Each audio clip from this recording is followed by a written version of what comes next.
আমি খুঁজতেছি কিন্তু পাইতেছি না ভাই। আসসালামু আলাইকুম ভাই, কেমন আছেন? ওয়ালাইকুম আসসালাম। ভালো আছো আজাদ ভাই? জি আলহামদুলিল্লাহ ভালো আছি। ভাই আমার একটা কিছু জানার ছিল।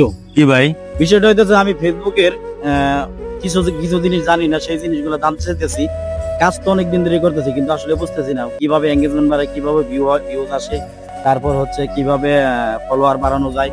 সেই ইয়াগুলো আমার একটু গাইডলাইন গুলো একটু জানায় তো আমি একটু জানি। অবশ্যই আসলে সব তো আর একবারে বলা সম্ভব না, তারপরেও আমিও ওই মোটামুটি কিছুদিন ধরে কাজ করি, হয়তো মনিটেশন পাইছি। তাহলে আমি বলবো কি, এই বিশেষ করে এঙ্গেজমেন্ট, ফেসবুকের জন্য এঙ্গেজমেন্টটা খুব জরুরি দরকার। এঙ্গেজমেন্ট বাড়াইতে হইলে অন্যদেরকে বেশি করে কমেন্ট করতে হইব, অন্যদেরকে বেশি করে লাইভ ডেট দিতে হইব, রিপ্লাই কমেন্ট করতে হইব, এটা করতে হবো। আর এঙ্গেজমেন্ট বাড়ানোর আরেকটা, এটা অনেকে আমরা জানি এবং জানি না, ঠিক টাইমে প্রতিদিন একই টাইমে ভিডিও কিংবা পিকচার আপলোড করা। এটা মানে তুমি যদি প্রতিদিন 4টা করে আপলোড দাও নাকি, তাহলে তুমি প্রতিদিনই আপলোড করবা একই টাইমে। এই আজকে 1 ঘন্টা পরে 1 ঘন্টা আগে, এভাবে ছাড়বা না। তাহলে কিন্তু মানুষ মনে করবো কি তুমি অ্যাক্টিভ নাই। কন্টিনিউ অ্যাক্টিভ থাকবা এঙ্গেজমেন্টের ক্ষেত্রে।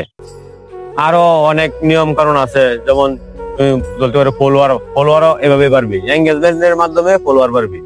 আর বিশেষ কথা হইলো সবচেয়ে ভালো যেটা প্রথম দরকার, তোমার নিজের কন্টেন্ট ভালো হতে হবে। তুমি কি টপিক নিয়ে কাজ করবা, এই টপিকটা তোমার মাথায় থাকতে হবে। এক এক দিন এক এক টপিক নিয়ে কাজ করলে সামনে আগানো যাবে না। তাই সবাইকে নিয়ে একসাথে এগিয়ে যাওয়ার জন্য অ্যাক্টিভ থাকা দরকার আগে।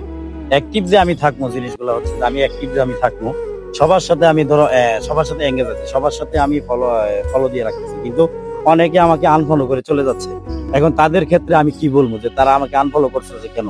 আমি তাদেরকে বলি যে ভাই আপনারা আনফলো করেন না আমাদেরকে, আমি আপনাদেরকে ফলো করে যাচ্ছি, সবাই অ্যাক্টিভ থাকবো, অ্যাক্টিভ পারসন হবো সবাই। আসলে তোমার এই প্রশ্নতে আমার একটা কথা মনে হয়ে গেল, তস্তব বিল্লাল বর্তমানে সবার অনুপ্রেরণা কন্টেন্ট ক্রিয়েশনে, ছন্দ দিয়ে ভিডিও বানায় ভাইরাল, জানো তো? এটা তো জানি। সে একটা বয়স দিছিল, যে বয়সটা আমারও মাথায় আসতেছে না, বয়সটা এরকম, এই সফল হলে নাকি আমার আসলে মাথায় আসতেছে, আমার বলার দরকার নাই, এমনি স্কিপ করা লাগবে আর কি। এই সফল হওয়ার আগে 2-4 জন তোমাকে কটু কথা বলবেই, সফল হওয়ার পরে তারা আবার তোমাকে ভালোবেসে বুকে জড়াবে। এটা একদম ঠিক, এটা হচ্ছে কথা। 2-1 জন আনফলো করে দেও, হয়তো ভালো লাগছে না। আর যারা আনফলো করে দিচ্ছে তাদের মধ্যে দেখো বেশিরভাগ কাছের মানুষ বেশি।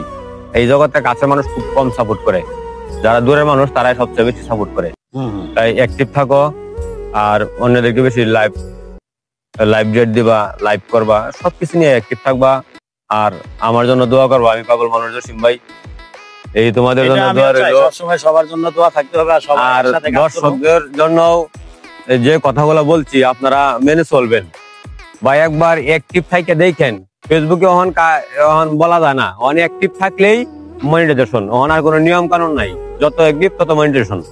সবাই অ্যাক্টিভ থাকবেন এবং মনিটাইজেশন পাওয়ার জন্য সবাই মানে অধীর আগ্রহ বসে আছে। সবাই মনিটাইজেশন পাইছে, অনেকে মনিটাইজেশন 31 আগস্টের ভিতরে সবাই মনিটাইজেশন পাইছে, কিন্তু কিছু ভাই কিছু বন্ধু তারা মনিটাইজেশন পাইছে না। অবশ্যই মনিটাইজেশন পাবেন, ধৈর্য হারাবেন না। ফেসবুকে কাজ করতে গেলে অবশ্যই ধৈর্য ধরতে হবে, ধৈর্য ধরবেন, মনিটাইজেশন অবশ্যই আসবে।